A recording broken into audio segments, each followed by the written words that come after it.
Hello all my friends, કેમ છો? આજનો મારો વિષય આજ ખાસ ને ખાસ મારા ઉગતા, ખીલતા, હસતા એવા યુવાનો માટે છે. મારા યુવાનો એ મારા ભારતના સુસંસ્કૃત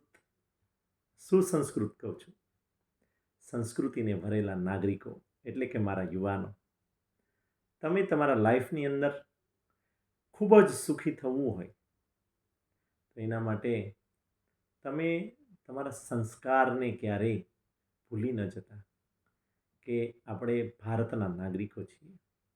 મા ભૌમ ભારતી, મા ભારત માતાના આપણે એક એવા સંસ્કારી નાગરિકો થઈએ કે જેના દ્વારા આપણું ભારતની અંદર આપણા યુવાધનની સામે જે લોકો આંગળી ચીંધી રહ્યા છે એ આંગળી ચીંધવાનો સમય ના મળે.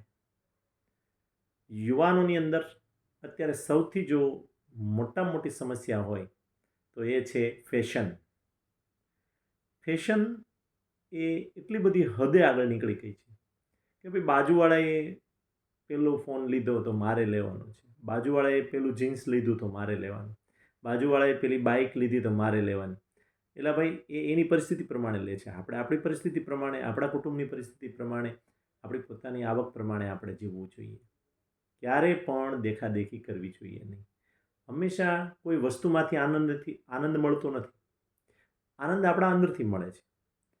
કદાચ કોઈ 50 લાખની ગાડીમાં જતો હશે, એટલો આનંદ એને નહીં મળતો હોય એટલો આનંદ આપણને સાયકલ ઉપર પણ મળતો હોય. પણ આપણને આનંદ એ હોવો જોઈએ કે સાયકલ આપણી પોતાની છે. એમ પોતાના કાંડાના બળ ઉપર આપણે ઊભા થઈએ અને આપણે એટલા હોંશથી જીવીએ.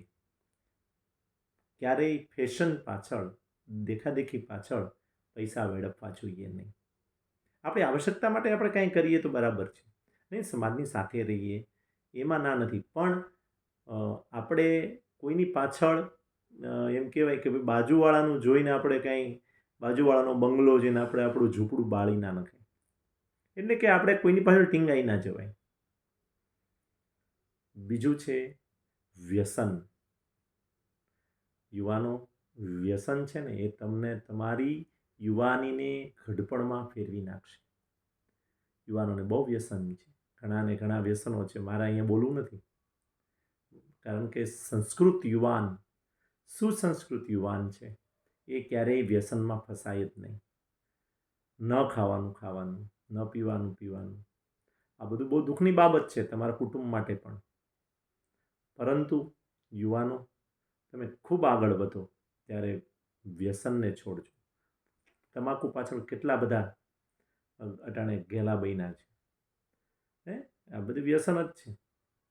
અને હવે તો એમાંય બધી ફેશનો આવી છે, વ્યસનમાંય વળી ફેશનો આવી છે. તો હંમેશા તમે એનાથી દૂર રહેજો.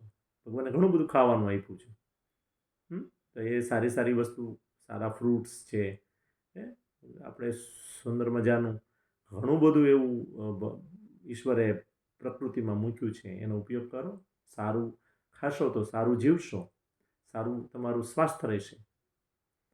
તો એક એનાથી દૂર રહેજો મિત્રો. ખાસ તમારે જો લાઈફને એક એટલું બધું સરસ રીતે જો જીવવું હોય, આનંદથી જીવવું હોય તો તમે વ્યસનોથી દૂર રહેજો.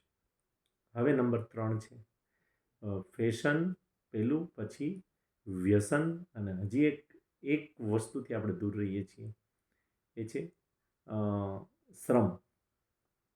તો શ્રમ કરતાં શીખજો. શ્રમમાં ક્યાંય નાનક ન હોય. શ્રમ એટલે કે મહેનત. તમે જે ક્ષેત્રમાં આગળ વધો, તમારામાં ભગવાને એક સ્કિલ તો મૂકેલી જ છે. એ સ્કિલને તમે વિકસાવો, એની પાછળ પડી જાઓ, એના પાછળ ખૂબ મહેનત કરો, એને ખૂણે ખૂણેથી જોઈ લો. એક સ્કિલની અંદર તમારું પોતાનું આગવું એક ઇજારો હોવો જોઈએ.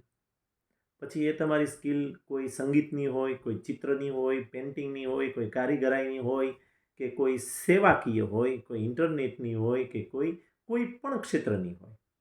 તમે એમાં એટલા ઊંડા ઉતરીને એટલા બધા સરસ મજાના આગળ વધો કે તમારે ચારેકોરથી તમારી માંગ ઊભી થાય કે ભાઈ આ ભાઈ કોણ છે, ચાલો એને મળીએ, ચાલો એની પાસેથી આપણે કંઈક લઈએ. પછી તમારી સફળતાને કોઈ રોકી નહીં શકે. અને તમારે સૌથી પહેલાં તમે જો સફળ થશો તો પછી પૈસા તો પાછળ દોડતા આવશે. આજે આપણે માય કાંગલા બની ગયા છે.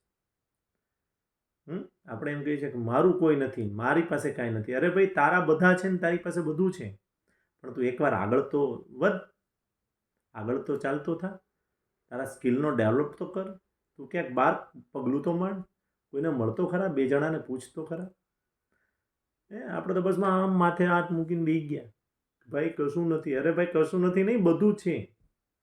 પણ માત્ર ને માત્ર આપણે એમ કહેવાય કે સફળતાના દ્વાર માટે મહેનતની ચાવી, જે લોક ખોલવાનું છે, મહેનતની ચાવીથી એ સફળતાનું દ્વાર ખોલવાનું છે.